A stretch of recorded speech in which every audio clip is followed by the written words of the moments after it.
Well, my name is Waylon Jerome Whitedeer, and I'm known as Gary Whitedeer. And I'm from Oklahoma, Choctaw Indian, and geez, I have 7 kids, 8 grandkids, and do not have a mortgage. That's basically who I am.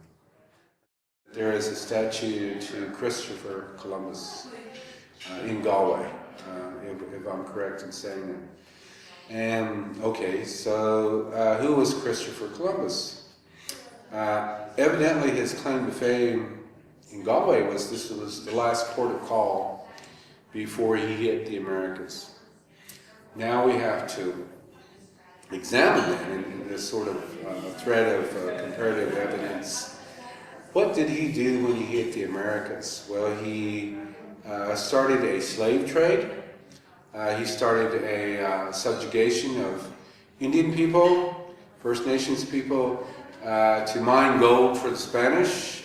He initiated great slaughter. He was very harsh even to his own Spanish colonialists, cutting off the ears and noses of even the Spanish when they displeased him. Parading women naked on donkeys through the streets if they offended him, and so forth. So even by the standards of his day, which were fairly lenient, the man was considered to be a psychopath, by Spanish authorities. He was sacked. He was relieved of his position in what was then called Hispaniola, which was the islands of the Caribbean. In a very short time, within 10 years, most of the original native population in those islands, in talking about Jamaica, Haiti, Cuba, and so forth, perished. They were slaughtered due to Christopher Columbus's, not just his so-called discovery. It's hard to say you have discovered a country if there's people already living there, but anyway, after his arrival, but because of Spanish policy that he himself approved of and carried out. And so that's the kind of person Christopher Columbus was. And they have a statue to this person in Galway. And people seem to be fine with that. So if you're making those sort of points of comparisons, then the out of the two, between a statue to commemorate or glorify or otherwise, I guess, express admiration for Christopher Columbus, as opposed to a statue to Che Guevara, I would say by far the least, offensive statue to me would be Che Guevara.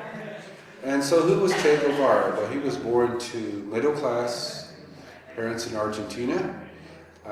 He, like James Connolly, was a Marxist revolutionary. And he, like James Connolly, put his life on the line for ideals he believed in. He was instrumental in the Cuban Revolution. I am not a Marxist. I'm not a socialist. I'm not a violent revolutionary. But I can respect the fact that after the liberation of Cuba, liberating Cuba from mafia and exploitative American domination, that the Cuban people were better off for his efforts. That the Cuban people did experience a measure of freedom that they didn't have under forces that were beyond their control, that were keeping them repressed. And I admire that about a person. I may not espouse or particularly care for his ideology in terms of political sensibilities, but his overall sincerity, his overall dedication to a cause greater than himself and the good that he did do in the world, I think should be celebrated.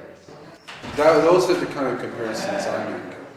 Very often, history is not black and white. History is infinite shades of gray, very often.